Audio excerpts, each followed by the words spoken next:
Hi guys, this is Ayush Kumar and you are watching me on my YouTube channel मैफी। दोस्तों, मुझे बहुत सारा कमेंट आ रहा था कि भैया बताइए आपने अपने जेई टाइम में कैसे प्रिपेयर किया था फिजिक्स का। तो मैंने सोचा चलो मैं अपने जर्नी शेयर करता हूँ कि मैंने कैसे फिजिक्स का प्रिपरेशन किया था। तो इस वीडियो में बात करते हैं how to prepare physics for JEE mains and advance. देखो, तुम लोग किसी भी कोचिंग इंस्टीट्यूट में पढ़ रहे हो, कोई भी कोचिंग इंस्टीट्यूट हो, उससे मतलब नहीं है। आप जैसे फिजिक्स का स्टार्ट हुआ कोई भी चैप्टर, जैसे एनएलएम स्टार्ट हुआ आपका कोचिंग इंस्टीट्यूट में पढ़ाई हो ना, तो आपको सबसे पहला काम क्या करना है कि जैसे जैसे हर चैप्टर का नोट्स बनवाया जा रहा है, जैसे जैसे हर चैप्टर का नोट्स बनवाया जा रहा है, आपका सबसे पहला काम है कि उस नोट्स को एकदम तगड़ा तरीका से याद करना। और कॉन्सेप्ट वाइज जैसे कोई भी पूछ दे आपसे कि कंजर्वेशन ऑफ लीनियर मोमेंटम कहाँ लगेगा, तो आपको तुरंत फटाक से बता देना है कि जहां भी सिस्टम पर नेट फोर्स जीरो है वहां कंजर्वेशन ऑफ लीनियर मोमेंटम लग जाएगा। वर्क एनर्जी थ्योरम कहाँ लगेगा, तो जहां भी अगर दो जगह वेलोसिटी देखे हम वहां वर्क एनर्जी थ्योरम लगा सकते हैं। इसीलिए आपका सबसे पहला काम है कि पूरा नोट्स को एकदम बढ़िया तरीका से कॉन्सेप्ट वाइज एकदम रटा हुआ रहना चाहिए। सबसे पहला काम ये है। अब क्वेश्चन पार्ट को कैसे करें? थ्योरी से तो आपका आधा काम हो गया। अब क्वेश्चन को कैसे करें?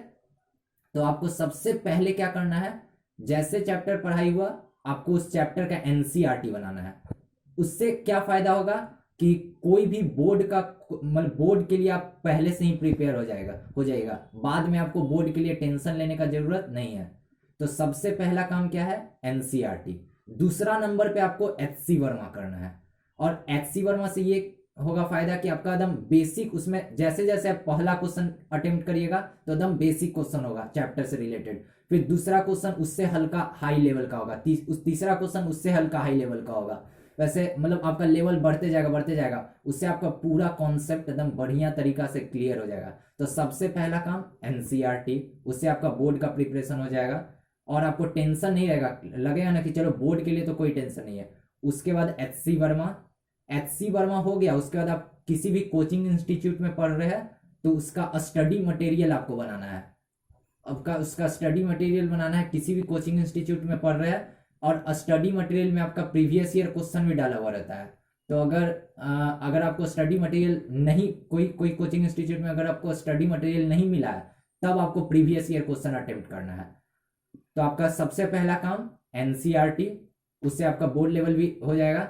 दूसरा में आपको एचसी वर्मा करना है और तीसरा में जो भी स्टडी मटेरियल आपको मिला है वो करना है। और अगर स्टडी मटेरियल नहीं मिला है तो प्रीवियस ईयर क्वेश्चन। इतना आप कर लेंगे तो आपका जेई मेंस में 80 प्लस से कोई नहीं रोक सकता है। अब बहुत को मैंने देखा है अपने टाइम में कि वो कभी अरिहंत बना रहे हैं, कभी ये बना रहे हैं, कभी वो बुक बना रहे हैं, उससे कोई फायदा नहीं है। हर चैप्टर के लिए आपको स्ट्रैटेजी से बनाना है। सबसे पहले एनसीईआरटी, उसके बाद एचसी वर्मा, और एचसी वर्मा हो गया उसके बाद फिर जो स्टडी मटेरियल मिला है वो, क्योंकि स्टडी मटेरियल में आपका सेलेक्टेड क्वेश्चन रहता है, सारा जगह से सेलेक्ट करके डाला हुआ रहता है, इसलिए स्टडी मटेरियल। और अगर स्टडी मटेरियल नहीं मिला है तो प्रीवियस ईयर क्वेश्चन। इतना आपको करना ही करना है और प्रीवियस ईयर क्वेश्चन भी आपको देखना है। अब बचा इरोडोब का बात, इसका आई इरोडोब का बात। तो आई इरोडोब आपको अभी नहीं बनाना है। जैसे आप 11th में है तो आपका 5-6 चैप्टर पढ़ाई हो गया, एक तरह से कह सकते हैं एसएचएम तक आपका पढ़ाई हो गया। Newton law of motion, work energy power, centre of mass, rotation, SHM, इतना पढ़ाई हो गया। तब आपको आई इरोडोब बनाना चालू करना है, क्योंकि आप शुरू में अगर आई इरोडोब बनाएंगे तो उसमें सारा कॉन्सेप्ट मिक्स करके क्वेश्चन डाला हुआ है, तो आप डिमोटिवेट हो जाएगा। इसलिए आई इरोडोब आपको शुरुआत में नहीं बनाना है। आपका 5-6 चैप्टर पढ़ाई हो गया तब आपको आई इरोडोब बनाना है।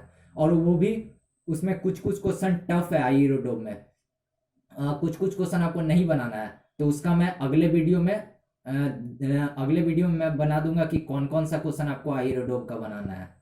ओके। और एक बात और, आपको शॉर्ट नोट्स बनाना बहुत जरूरी है। जैसे कोई भी चैप्टर पढ़ाई हुआ और उस आलसपंती नहीं करना। आप सोचिएगा बाद में शॉर्ट नोट्स बना लेंगे, फिर आप कॉन्सेप्ट भूलने लगिएगा। जिस समय पढ़ाया गया ना, ठीक उसी समय, जैसे न्यूटन लॉ ऑफ मोशन पढ़ाया गया, उसी समय सारा इंपॉर्टेंट कॉन्सेप्ट लिख लीजिए।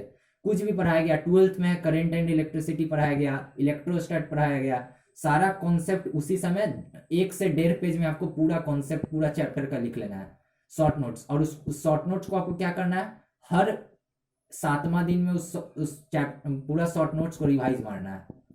तो एक बार फिर से सुन लीजिए, आपका सबसे पहला काम है एनसीईआरटी। लिख लीजिए कि एनसीईआरटी, जैसे Newton law of motion chapter का नाम लिख लिए, एनसीईआरटी टिक आउट कर दीजिए, हो गया। उसके बाद एचसी वर्मा हो गया, उसका जो स्टडी मटेरियल मिला वो हो गया, प्रीवियस ईयर क्वेश्चन हो गया। इतना आप कर लीजिएगा तो आपका फिजिक्स में कोई भी नहीं रोक सकता 80+, ये मैं गारंटी लेता हूं। लेकिन आपको इतना करना ही पड़ेगा। आखिर क्वेश्चन क्यों नहीं बन पाता है फिजिक्स में? क्योंकि आपका क्वेश्चन प्रैक्टिस का कमी रहता है। आपको ये 3 चीज तो करना ही पड़ेगा।